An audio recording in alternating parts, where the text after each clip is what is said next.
Hello students. This video is on the topic reflex actions and the reflex arc. Today, we will dive into the fascinating world of our body's automatic responses to stimuli. So, let's get started. Have you ever wondered how your body reacts so quickly to certain situations without conscious thought?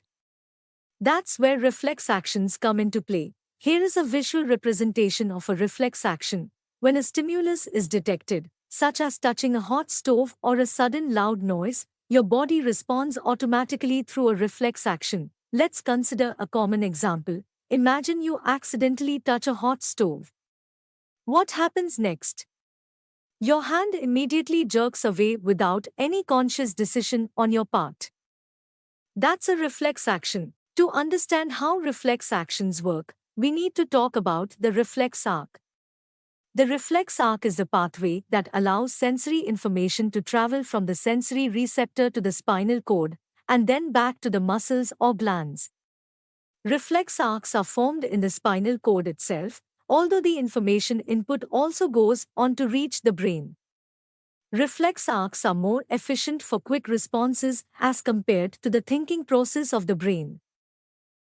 Let's take a look at the diagram of a reflex arc. The reflex arc involves several key components that work together to produce the reflex action. The first component is the sensory receptor, which detects the stimulus. In our hot stove example, the sensory receptor would be the nerve endings in your skin. Let's try another example.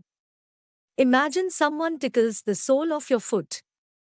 You immediately pull your foot away without consciously deciding to do so. The sensory receptors in your foot detect the tickling sensation and send signals to your spinal cord. These signals are carried by sensory neurons, which transmit the sensory information from the receptor to the central nervous system. In our example, the sensory neuron transmits the signal from your foot to your spinal cord. Once the sensory signal reaches the spinal cord, it encounters the interneuron. The interneuron quickly processes the information and determines the appropriate response. The interneuron then sends a message to the motor neuron, which is responsible for carrying the response signal from the central nervous system back to the muscles or glands. Here is a classic reflex example, the knee jerk. When a doctor taps your knee with a reflex hammer, your leg automatically kicks forward. This reflex involves the sensory receptor in your knee, the sensory neuron carrying the signal to the spinal cord, the interneuron processing the information, and the motor neuron sending a message to your leg muscles to contract. Finally, we have the effector, which is a muscle or gland that carries out the response. In our examples, the effectors would be the muscles in your hand pulling away from the hot stove and the muscles in your leg kicking in response to the knee jerk. Reflex actions and the reflex arc are incredible mechanisms that allow our bodies to respond quickly and automatically to potential dangers.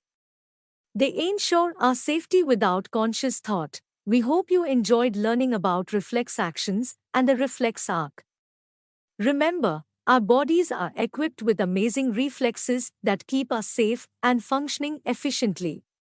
Stay curious and keep exploring the wonders of our extraordinary body.